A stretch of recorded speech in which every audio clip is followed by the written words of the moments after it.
करना बस इतना करम, साथ रहूं तेरे जब निकले ये दम। बाबा मेरे करना बस इतना करम, साथ रहूं तेरे जब निकले ये दम। तेरा मेरा मेरा तेरा प्यार ना हो कम, सेवा करूं तेरी यही मेरा है धर्म। संग रहूं तेरे मिले जब भी जन्म, गजब मेरे भोले बाबा, जपू मैं तेरे नाम की माला। गजब मेरे भोले बाबा, जपू मैं तेरे नाम की माला। तुझे पर लुटा दूं सारी जिंदगी।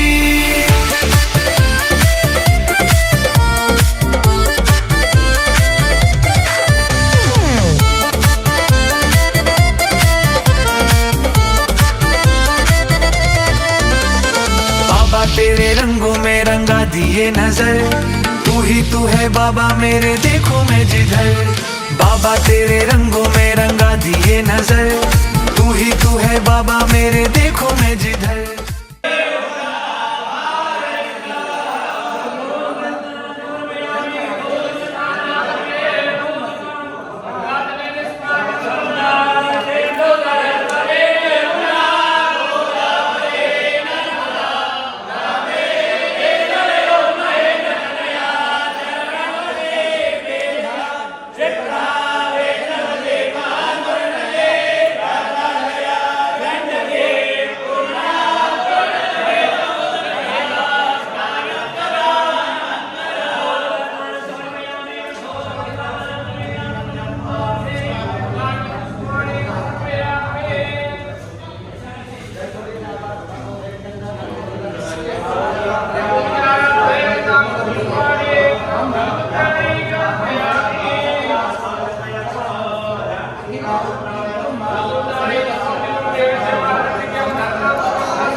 हम भक्त वही और रक्त वही, हम परम सनातनी सच्चे हैं। मेरा शरीर कोई और नहीं, हम अंश हैं भोले शंकर के। महिमा महान ब्रह्मांड के स्वामी, सूर्य शस्त्र अधिकारी हो। पूजा करते सब ऋषि मुनि, देवों के देव तुम स्वामी हो। जब खुले नेत्र विकराल रूप से प्रलय हाहाकार मचे। पाप है क्या तेरा पुण्य है क्या, सबका हिसाब महादेव करे। जय रुद्रदेव महादेव, देवों के देव महादेव। जय रुद्रदेव महादेव, देवों के देव महादेव। जय रुद्रदेव महादेव, देवों के देव महादेव। जय रुद्रदेव महादेव, देवों के देव महादेव।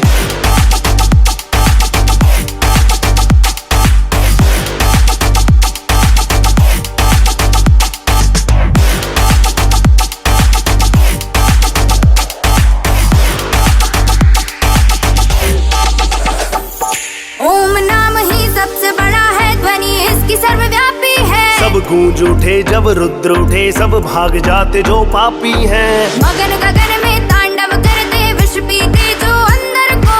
पाप हरे हर कष्ट मिटे, जो जपते नित्य शंकर को।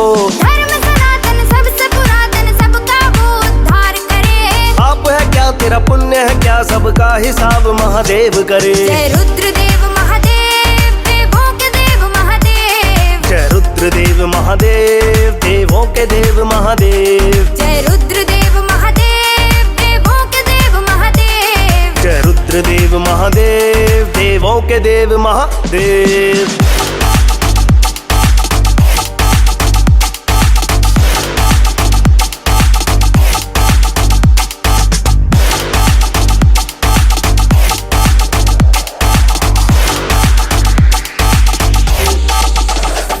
हे आदिदेव हे महादेव, मुझ पे भी विपदा भारी है। दुख दूर करो कल्याण करो, ये विनती तुमसे हमारी है। मुझे नहीं आना इस दुनिया में, मुझे शरण तुम्हारी लेनी है। इस जन्म मरण के काल चक्र से मुक्ति आपको देनी है। उदय करो नया दीप्तिमान, जो इन सब पर प्रहार करे। पाप है क्या तेरा पुण्य है क्या, सबका हिसाब महादेव करे। जय रुद्रदेव महादेव, देवों के देव महादेव। जय रुद्र रुद्रदेव महादेव, देवों के देव महादेव। जय रुद्रदेव महादेव, देवों के देव महादेव। जय रुद्रदेव महादेव, देवों के देव महादेव।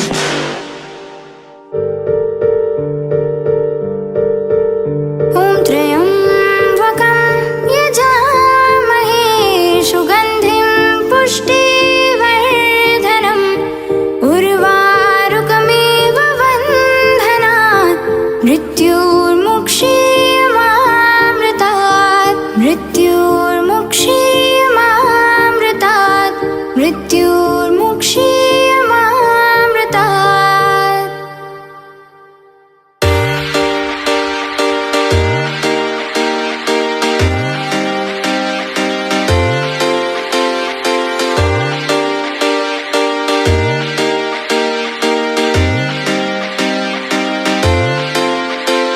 गली में जिसके नाग सर पे गंगे का निवास, जो नाथों का है नाथ भोलेनाथ जी। करता पापों का विनाश कैलाश पे निवास, डमरू वाला वो सन्यास भोलेनाथ जी। जो फिरता मारा मारा उसको देता वो सहारा, तीनों लोगों का वो स्वामी भोलेनाथ जी। रख दे सर पे जिसके हाथ, दुनिया चलती उसके साथ, ऐसा खेल है खिलाता मेरा नाथ जी। मोह माया से परे तेरी छाया के तले, जो तपता दिन रात उसको रोशनी मिले। केदार विश्वनाथ मुझको जाना अमरनाथ, जहाँ मिलता तेरा साथ भोलेनाथ जी। रख दे सर पे जिसके हाथ, दुनिया चलती उसके साथ, ऐसा खेल है खिलाता मेरा नाथ जी।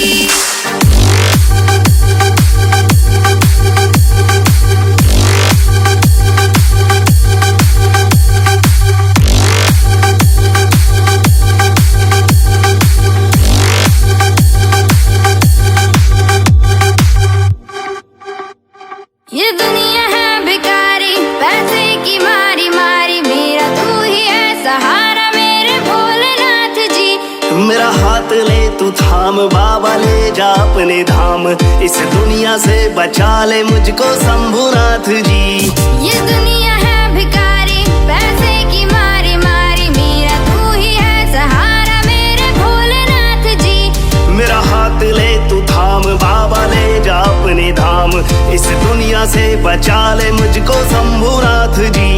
मोह माया से परे तेरी छाया के तले, जो तपता दिन रात उसको रोशनी मिले। केदार विश्वनाथ मुझको जाना अमरनाथ, जहाँ मिलता तेरा साथ। विस्मय पूर्ण हो जाएंगे ये जानकर कि महाकाल के इन नामों को स्वयं भगवान श्री कृष्ण ने रचकर पिरोया था। महाकाल सहस्रनामावली की ये अद्भुत रचना उस समय की है जब योगेश्वर कृष्ण, उनके मित्र सुदामा और शेषावतार बलराम ने अवंती नगरी में स्थित सांदीपनी ऋषि के आश्रम में वेद, वेदांत दर्शन और शस्त्र विद्या की शिक्षा ग्रहण की थी। कहते हैं कि भगवान श्री कृष्ण को अवंती ने ऐसा मंत्र मुग्ध कर दिया कि यहाँ 64 दिनों तक रुककर उन्होंने 64 विद्याएं और 14 कलाओं का ज्ञान लिया। उज्जैन का संबंध महाभारत से भी जुड़ा हुआ है। इस महान महाकाव्य के वन पर्व में उल्लेख किया गया है कि महाकालेश्वर मंदिर में स्थित कोटि तीर्थ जल का स्पर्श मात्र करने से अश्वमेध यज्ञ के समान फल प्राप्त होता था। और फिर परिवर्तन की इस अनवरत धारा ने एक नई कहानी लिखी। उज्जैन में उदय हुआ मौर्य वंश का। सम्राट बिंदुसार ने अपने पुत्र अशोक को उज्जैन का राज्यपाल बनाया और समय के साथ अशोक के शासनकाल में धर्म का विस्तार हुआ। मौर्य वंश के पश्चात विभिन्न राजवंशों, सम्राटों और नरेशों ने उज्जैन की सेवा की। उनमें से प्रमुख मालवागण और फिर गुप्त वंश ने यहाँ राज कर इसके वैभव में वृद्धि की। उज्जैन ने अपने भव्य तेज से जहाँ महात्माओं और शासकों को आकर्षित किया। यह पराक्रम, विक्रमादित्य की तलवार महादेव के तीसरे नेत्र सी चमकी। प्रचंड युद्ध हुआ। महाकाल की कृपा से शूरवीरों ने शकों को परास्त किया और उज्जैन में गणतांत्रिक शासन स्थापित किया।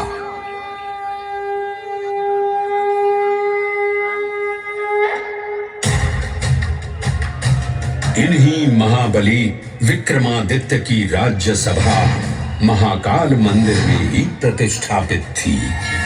आज भी इस मंदिर की घंटियों में विक्रमादित्य की वीरता और शौर्य की प्रतिध्वनि गुंजायमान होती है। राजा विक्रमादित्य और शकों के मध्य हुए युद्ध ने उज्जैन को काल चक्र से अभिन्न रूप से जोड़ दिया, क्योंकि जिस दिन उनको विजय प्राप्त हुई उस गौरवशाली उपलब्धि के सम्मान में एक नवीन पंचांग का शुभारंभ किया गया, विक्रम संवत पंचांग। आज भी कई हिंदू पर्व और धार्मिक अनुष्ठान विक्रम संवत पर आधारित हैं।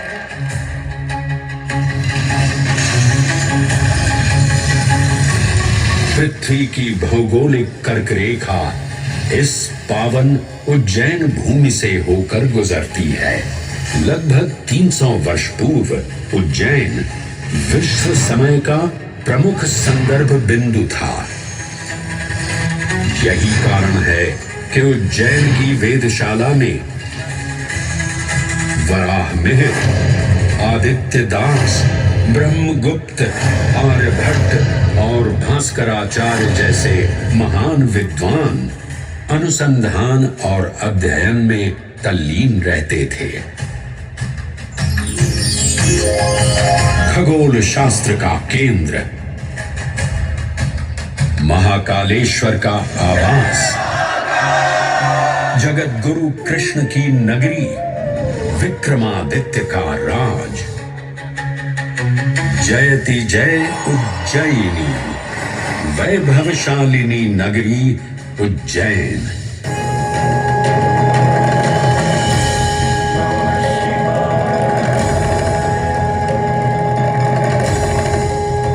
श्वासों को शिव मंत्र से अलंकृत कर, मन को भाव की गंगा से निर्मल कर, जो भी उज्जैन में महादेव की शरण लेता है उसका कल्याण होना आभा आलोकित होती है।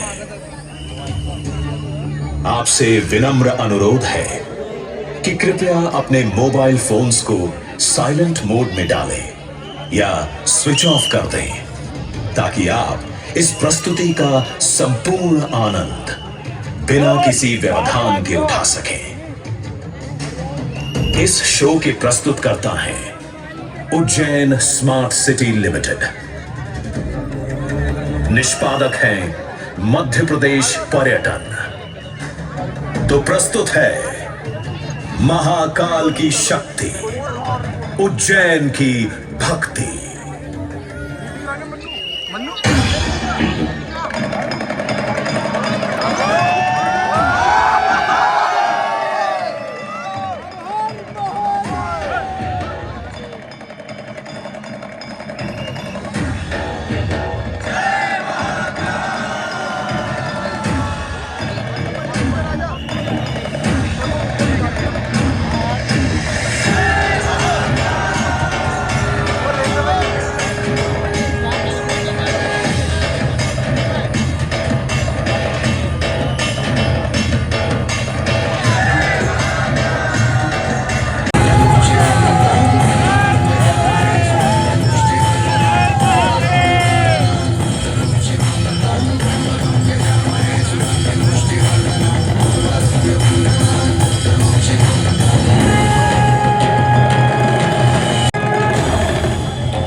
निर्विकार होते हुए भी अपनी माया से विराट विश्व का आकार धारण करने वाले महाकाल।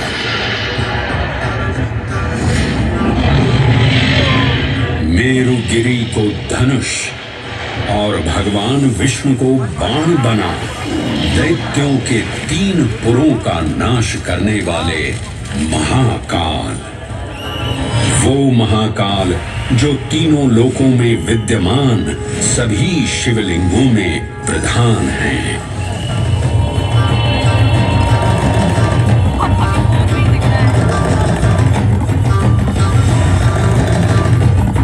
वो महाकाल जिनके त्रिशूल की तीनों नोकों से काम, क्रोध और लोभ पर नियंत्रण होता है, जिनके मस्तिष्क पर चंद्र शीतलता का प्रतीक है और जिनकी सवारी नंदी के 4 चरण सत्य, दया, दान और तप का चिन्ह है।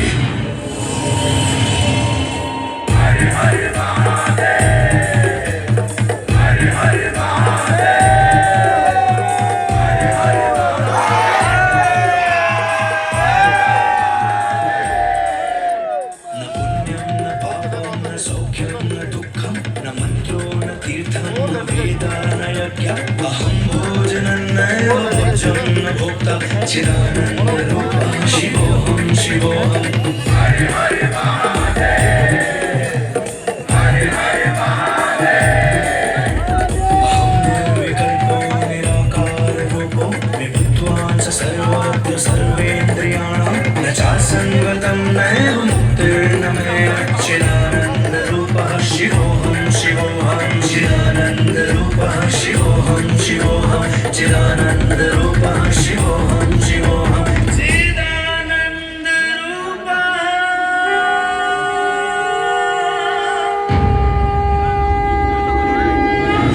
वराह पुराण में कहा गया है, नाभिदेशे महाकालस्तन्नाम्ना तत्र वै हरः, अर्थात नाभिदेश उज्जैन में स्थित भगवान महाकालेश्वर तीनों लोकों में पूजनीय हैं। आकाशे तारकाम लिंगम पाताले हाटकेश्वरम मृत्युलोके महाकालम सर्वलिंगम नमोस्तुते। आकाश में तारक लिंग के रूप में, पाताल में हाटकेश्वर के रूप में और मृत्युलोक में महाकाल के रूप में स्थित भगवान शिव को प्रणाम। समस्त लिंग स्वरूपों में विद्यमान भगवान शिव को सादर नमस्कार। नाभिदेश उज्जैन का अटूट बंधन है महाकाल के साथ, जो महाकाल स्तोत्र में उल्लिखित है। उज्जयिन्यां महाकालम महाकालेश्वरम हरम महाकालम महायोगिनम नमामि पार्वती पतिं। तो चलिए मैं आपको कथा सुनाता हूँ इसी महान उज्जैन नगर की। उज्जैन, जिसे संस्कृत साहित्य में अवंतिका, विशाला, कुशस्थली, पद्मावती, कनकश्रृंगा, स्वर्णश्रृंगा, प्रतिकल्पा, कुमुदवती और अमरावती के नाम से पुकारा गया। उज्जैन, जो मनुष्य को मोक्ष प्रदान करने वाली 7 नगरियों में से एक है। उज्जैन, जहां 84 महादेव का आशीर्वाद प्राप्त है। उज्जैन, जिस पर सदा ही कृपा रहती है महाकाल की। यहाँ सतत क्षिप्रा नदी की निर्मल धारा बहती है। डमरू के नाद से जीवन को ऊर्जा मिलती है। घंटियों की झंकार मन को आनंदित करती है और यहाँ का आकाश शिव आशीष स्वरूप है। श्मशान ऊषर क्षेत्र पीठम तु मनमेव च पंचकत्र न लभ्यते महाकाल पुरद्दते। अर्थात यहाँ पर श्मशान, ऊषर यानी अनुपजाऊ भूमि, क्षेत्र अर्थात पवित्र भूमि, पीठ यानी शक्ति स्थान और मन अर्थात आध्यात्मिक शांति का स्थल पांचों एक ही स्थान पर उपलब्ध हैं। ये संयोग महाकाल की नगरी उज्जैन की महिमा को और गरिमामय बना देता है। उज्जैन के इस अलौकिक स्वरूप से प्रभावित हो महाकवि कालिदास अपने काव्य मेघदूत में लिखते हैं, हे जलधर, यदि महाकाल के मंदिर में समय से पहले तुम पहुंच जाओ तो तब तक वहां ठहर जाना जब तक सूर्य आंख से ओझल न हो जाए। शिव की संध्याकालीन आरती के समय नगाड़े जैसी मधुर ध्वनि करते हुए तुम्हें अपने धीर गंभीर गर्जनों का पूरा फल प्राप्त होगा। ये संध्या आरती जिसे कालिदास ने सराहा है अत्यंत महत्वपूर्ण है, क्योंकि ये वो प्रहर है जब सभी देवी देवता गंधर्व यहाँ उपस्थित होते हैं।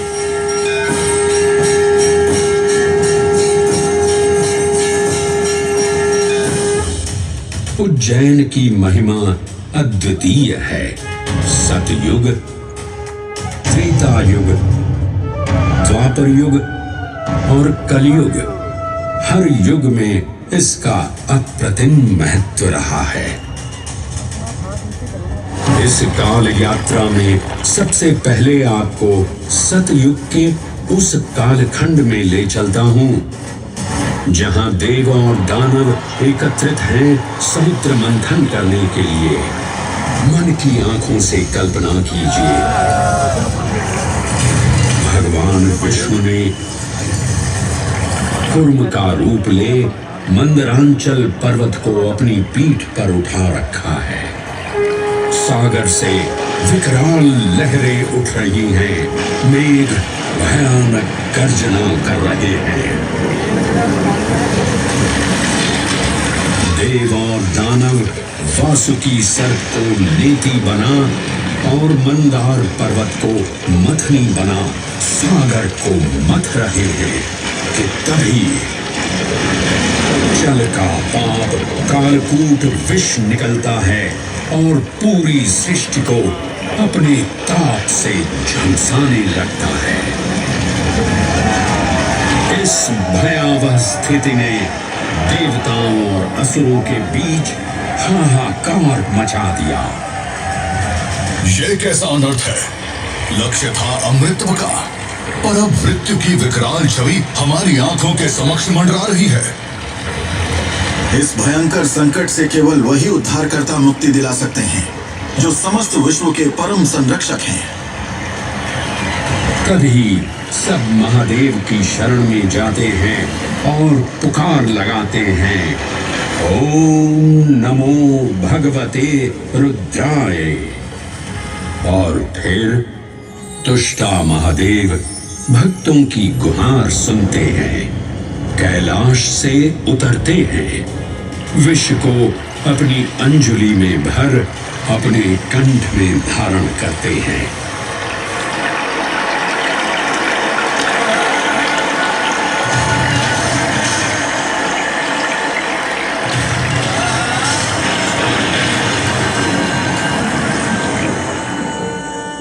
अंततो गत्वा सागर मंथन से अमृत कलश प्रकट होता है। जैसे ही अमृत प्रकट हुआ, दानवों ने इसे केवल अपने आधिपत्य में लेने की आकांक्षा प्रकट की और संघर्ष छिड़ गया। आज यदि हम इस अमृत को प्राप्त कर सकें, तो हम देवताओं पर हमेशा के लिए प्रभुत्व स्थापित कर पाएंगे। अमृत अपात्र हाथों में ना जा पाए, क्योंकि ये अपनी शक्ति का असीम दुरुपयोग करेंगे। इस अराजकता के परिणाम स्वरूप अमृत की कुछ बूंदें छलकी और पृथ्वी तक पहुंच गई। 4 स्थलों पर स्पर्श हुआ इन बूंदों का। हरिद्वार, प्रयागराज, नासिक और उज्जैन। अमृत की इन्हीं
आदिदेव, किरात, शंकर, जटाधारी, मृत्युंजय, विश्वेश, त्र्यंबक, महारुद्र, नीलकंठ, महाशिव, महाकाल, महेश।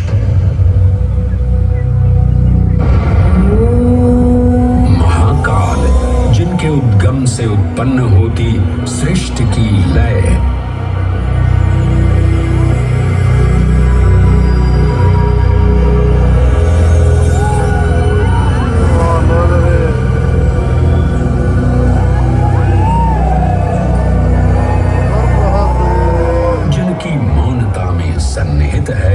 समस्त ब्रह्मांड की माया। इन महान देव को नमन करने से पूर्व आइए वंदन करें उस रूप को जो स्वयं शिव से पहले पूजित होते हैं, श्री गोपू बालेश्वर। जब एक 5 वर्षीय बालक ने राजा चंद्रसेन को अपनी अमूल्य मणि की रक्षा हेतु महाकाल की उपासना में लीन देखा तो वो भी भक्ति में तल्लीन हो गया। माँ के बार बार बुलाने के बावजूद वो अपनी पूजा में एकाग्र रहा। उसकी श्रद्धा से प्रसन्न होकर भगवान शिव स्वयं उसके घर लिंग के रूप में प्रकट हुए। इस बालक की भक्ति से प्रभावित होकर चंद्रसेन सहित अन्य राजा भी वहां पहुंचे, जहां स्वयं भगवान हनुमान ने भी दर्शन देकर उद्घोष किया कि इसी वंश में नंद जन्म लेंगे, जिनके पुत्र होंगे विष्णु भगवान के अवतार श्री कृष्ण। ये परंपरा न केवल बाल भक्ति की प्रतीक है, बल्कि गुरु शिष्य परंपरा, तांत्रिक साधनाओं और क्रमिक पूजन की विधियों से भी जुड़ी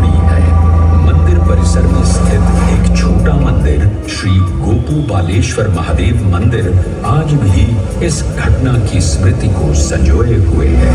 महाकाल जो हर परमाणु और कोशिका में है, हर पल हर क्षण में। महाकाल जो है इस महानगर उज्जैन और नदी क्षिप्रा के कण कण में। आइए सुने उसी पावन नदी क्षिप्रा से महादेव की अद्भुत गाथा।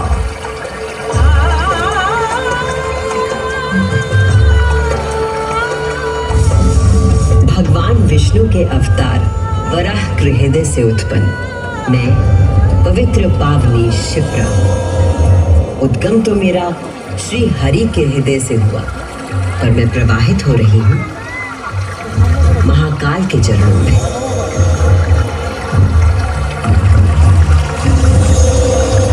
पुराणों में मुझे कई नाम प्रदान किए गए हैं। जबरधनी, पापधनी, अमृत संभवा और क्षिप्रा।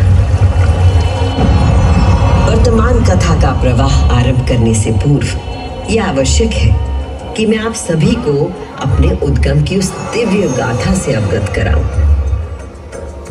जिसे जानकर आप अचंभित हो जाओगे। मेरा उद्गम ऋषि अत्रि से जुड़ा है।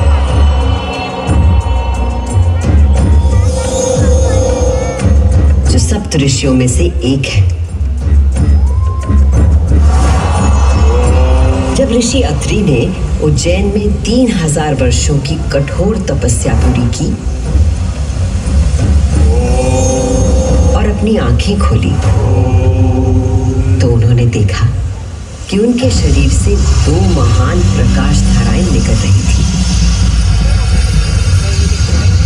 पहली धारा आकाश की ओर गई और कहा जाता है कि वो चंद्रमा में परिवर्तित हो गई।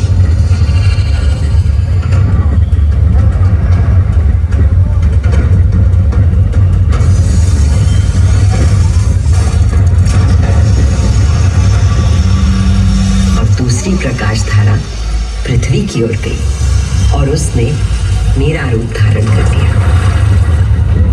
और उस प्राचीन काल से बहती आ रही हूं मैं, इतिहास, आध्यात्मिकता, दिव्यता की कहानियां अपने साथ लेकर।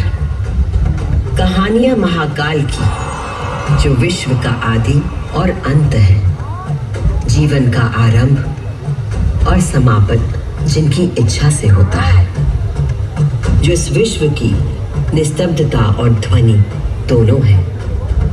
कर्पूरगौरं करुणावतारं संसार सारं भुजगेन्द्रहारं सदा वसन्तं हृदयारविन्दे भवं भवानी सहितं नमामि। कर्पूरगौरं करुणावतारं संसार सारं भुजगेन्द्रहारं सदा वसन्तं हृदयारविन्दे भवं भवानी सहितं नमामि। कर्पूरगौरं करुणावतारं संसार सारं भुजगेन्द्रहारं सदा वसन्तं हृदयारविन्दे भवं भवानी सहितं नमामि। कर्पूरगौरं करुणावतारं संसार सारं भुजगेन्द्रहारं सदा वसन्तं हृदयारविन्दे भवं भवानी सहितं नमामि।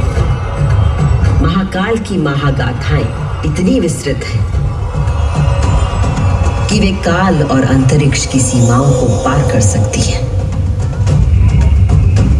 और आज मैं आपको इन कथाओं का केवल एक संक्षिप्त अंश प्रस्तुत करूंगी, केवल कुछ चुनिंदा मोती। समस्त सृष्टि महाकाल की अद्वितीय चेतना का संचार है, परंतु जिसके हृदय में स्वयं महाकाल की दिव्य चेतना प्रवाहित होती है, वही है मेरे तट पर स्थित उज्जैनी। स्कंद पुराण में अवंती खंड के अनुसार अवंतिका यानी उज्जैन में सप्त सागर के अस्तित्व के बारे में बताया गया है, जिनमें से एक है रुद्र सागर।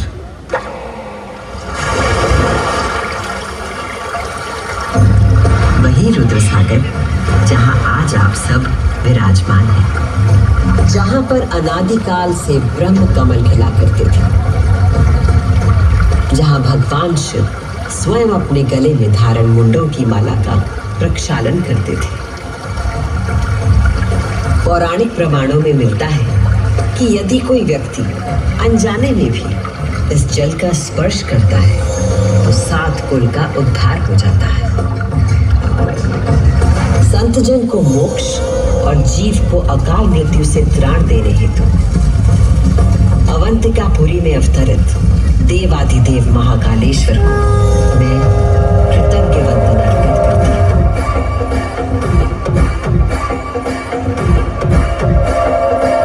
आज मैं शिप्रा देवी आपको उन्हीं महाकाल की शिव पुराण में उल्लिखित एक गाथा सुनाती हूँ।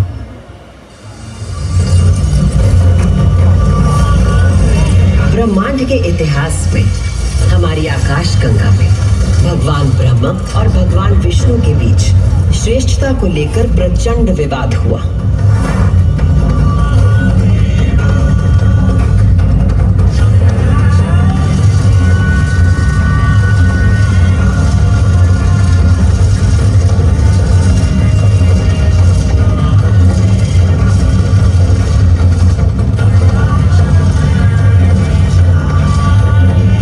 जब अपनी पराकाष्ठा तक पहुंच गया तो दोनों अपने अपने दिव्यास्त्र लेकर आपस में युद्ध करने के लिए तैयार हो गए।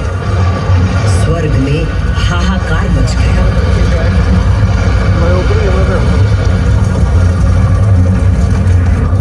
दिव्यास्त्र चलने से संपूर्ण जगत पर प्रलय का आना निश्चित था।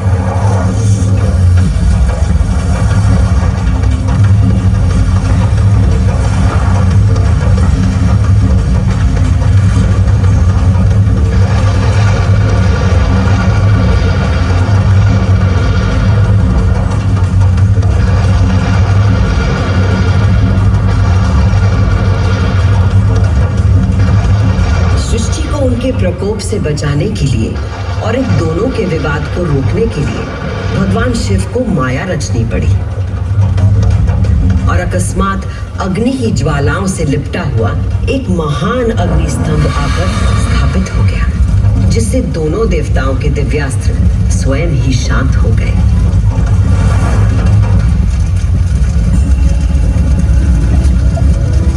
एक ऐसा अग्नि स्तंभ जिसका ना कोई आदि था न अंत था। दोनों देवों ने अनुभूत किया कि इस स्तंभ के पीछे निसंदेह कोई अद्वितीय अलौकिक शक्ति निहित है। वे दोनों बोल उठे, हे महाप्रभु, आप हमें अपने यथार्थ रूप के दर्शन कराइए। तब उस स्तंभ से महादेव स्वयं प्रकट हुए।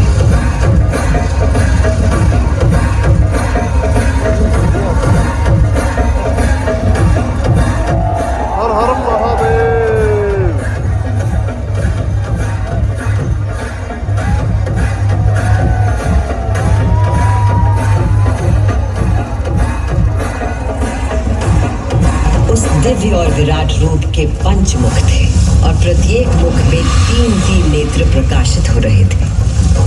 उनके भाल पर चंद्रमा का मुकुट था और मस्तक पर जटा।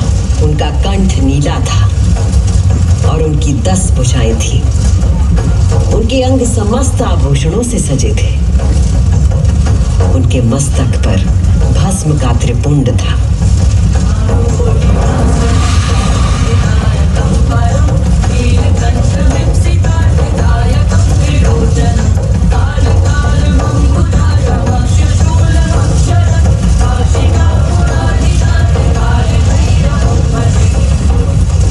महादेव ने ब्रह्मा और विष्णु से कहा, सूर्यश्रेष्ठ ब्रह्मा जी, आप मेरी आज्ञा से सृष्टि की रचना करें और सूर्यश्रेष्ठ विष्णु जी, आप चर अचर जगत का पालन करें। मैं ही सृष्टि का पालन करने वाला और मैं ही सृष्टि का संहार करने वाला हूं।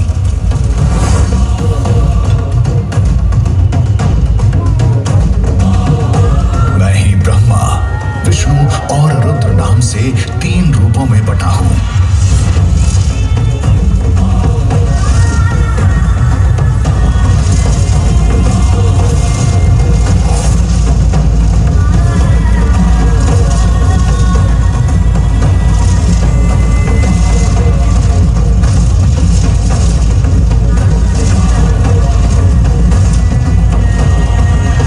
कहकर भगवान शिव स्वयं पृथ्वी पर लिंग के रूप में स्थापित हो गए।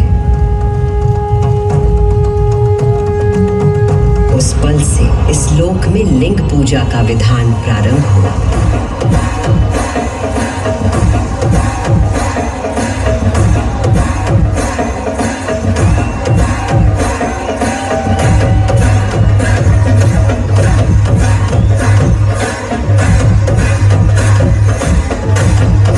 अभी आपने सुनी वो गाथा कि किस प्रकार भगवान शिव ने लिंग का रूप धारण किया।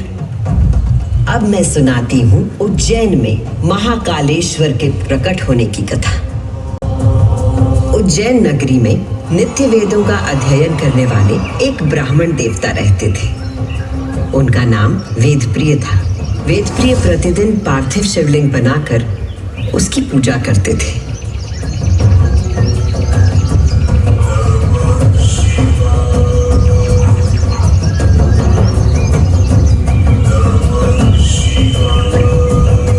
वेदप्रिय के शिव पूजा पारायण और भगवान शिव में आस्था रखने वाले 4 तेजस्वी पुत्र थे। उनके नाम थे देवप्रिय, प्रियमेधा, सुकृत और सुव्रत। चारों सद्गुणों में अपने धार्मिक पिता से कम न थे। दिनों दिन उनके सद्गुणों में अभिवृद्धि होती रही, जिसके कारण अवंती नगरी उनके ज्ञान के तेज से प्रकाशित होने लगी।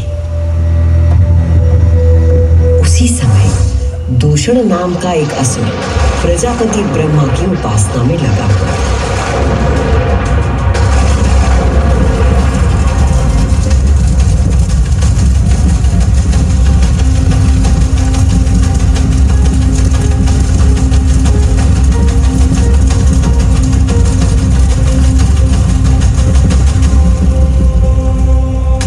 ब्रह्मा जी से अजय होने का वर पाकर दूषण वेद, धर्म और धर्मात्माओं पर आक्रमण करने लगा।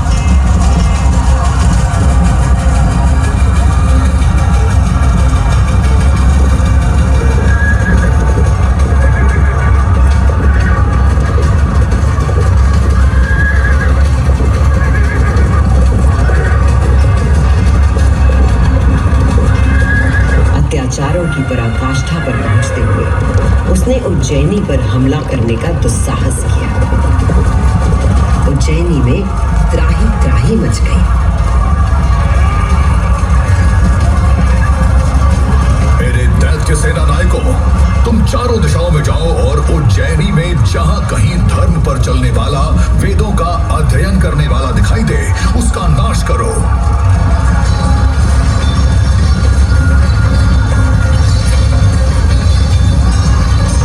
उस असुर से यदि कोई भयभीत नहीं था तो वो थे वेदप्रिय के चारों शिव भक्त पुत्र। नगर को भयाक्रांत देख उन चारों ने उज्जैनी के नागरिकों को आश्वासन दिया। उज्जैनी के नागरिकों, आप सभी अपने भक्तों पर सदा कृपा करने वाले भगवान शंकर पर विश्वास रखें और उनका ध्यान करें। भगवान सबकी रक्षा करेंगे।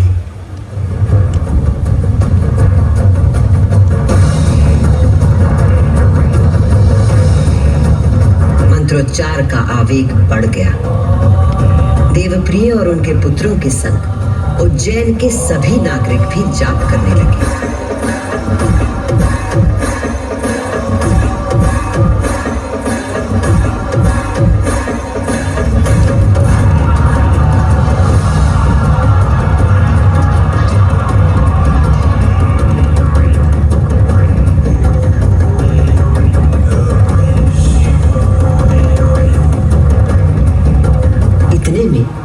असुर दूषण अपनी सेना के साथ वहां पहुंच गया और उसने वेदप्रिय के पुत्रों को देख अपने सैनिकों को आज्ञा दी। वध कर दो शिव की आराधना करने वाले इन शिव भक्तों का।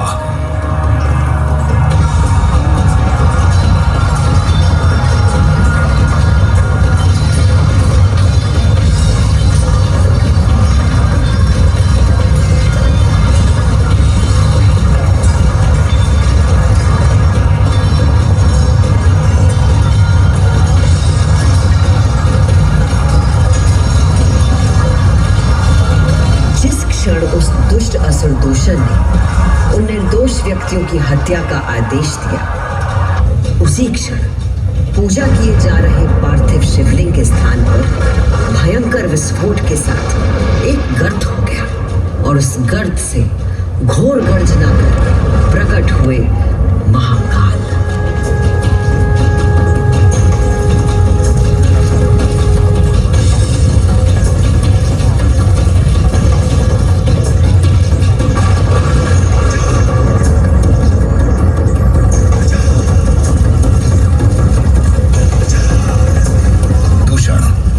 सत्पुरुषों के लिए आश्रयदाता हूं और तुझ जैसे दुष्टों के लिए महाकाल हूं।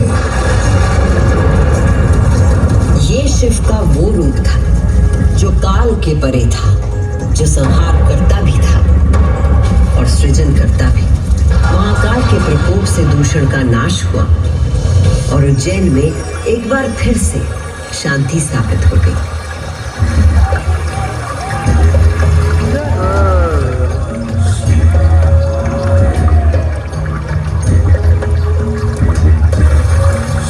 उज्जैनी के लोगों की आस्था से प्रसन्न भगवान महाकाल ने उन्हें वरदान मांगने को कहा।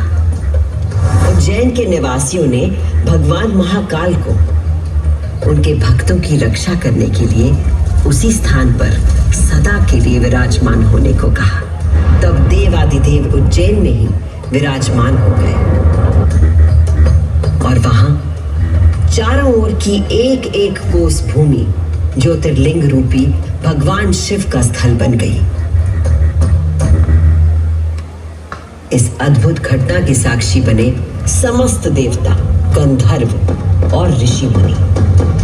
उज्जैन का वातावरण दिव्य ध्वनियों और मंत्रों से गूंज उठा।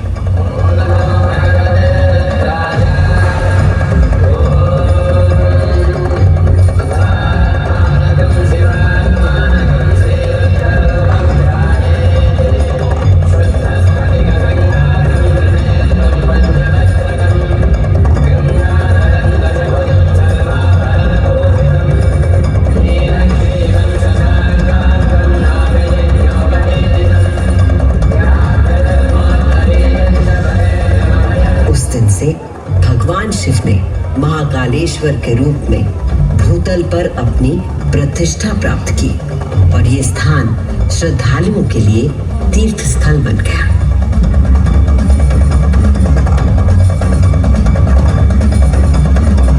शिव पुराण में 12 ज्योतिर्लिंगों में से एक महाकालेश्वर ज्योतिर्लिंग। यहाँ की भस्म आरती विश्व प्रसिद्ध है।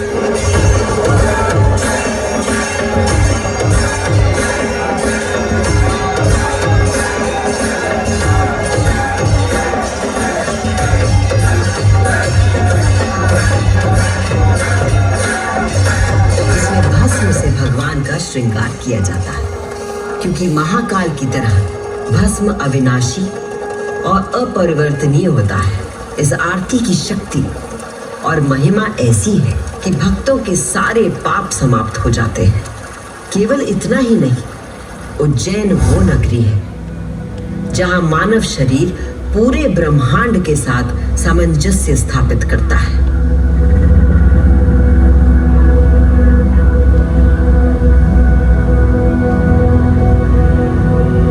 यत् पिंडे तत् ब्रह्मांडे, अर्थात जो कुछ मानव शरीर में है वही ब्रह्मांड में भी विद्यमान है।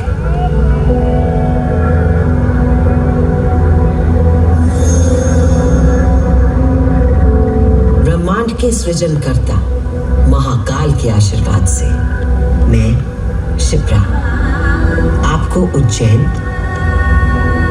तथा महाकाल की शक्ति, भक्ति और मुक्ति की गाथाएं सुनाती रहूंगी। काल का प्रवाह अनंत है, इसलिए जब तक महाकाल है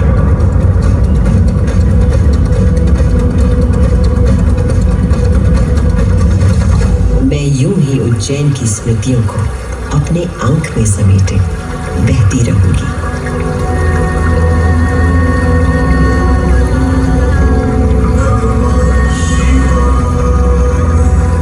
जय महाकाल।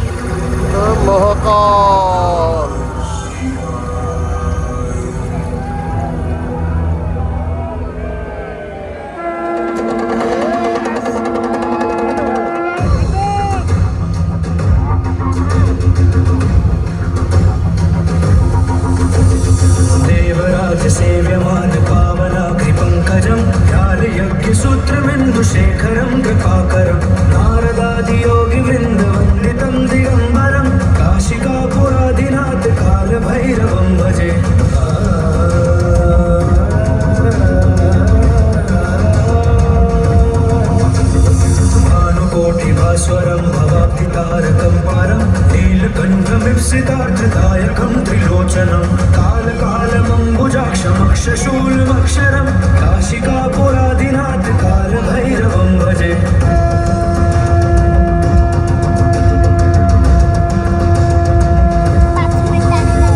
शूलटङ्कपाशदण्डपाणिमाधिकारणं श्यामकायमादिदेवमक्षरं निरामयं भीमविक्रमं प्रभुं विचित्रताण्डवप्रियं काशिकापुरादिनाथ कालभैरवं भजे।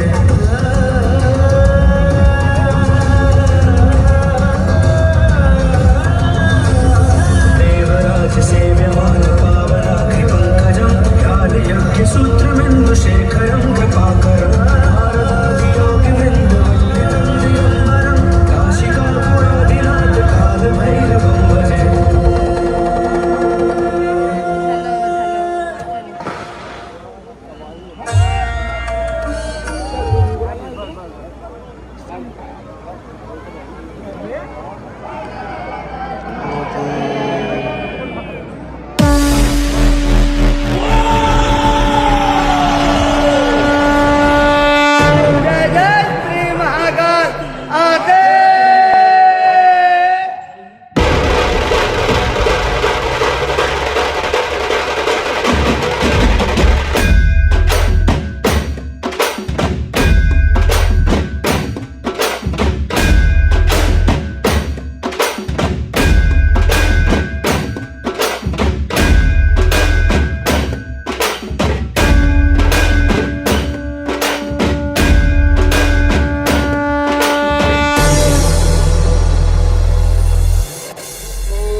ओम जूं स्वाहा ओम भूर्भुवः स्वाहा ओम त्र्यंबकं यजामहे सुगन्धिं पुष्टिं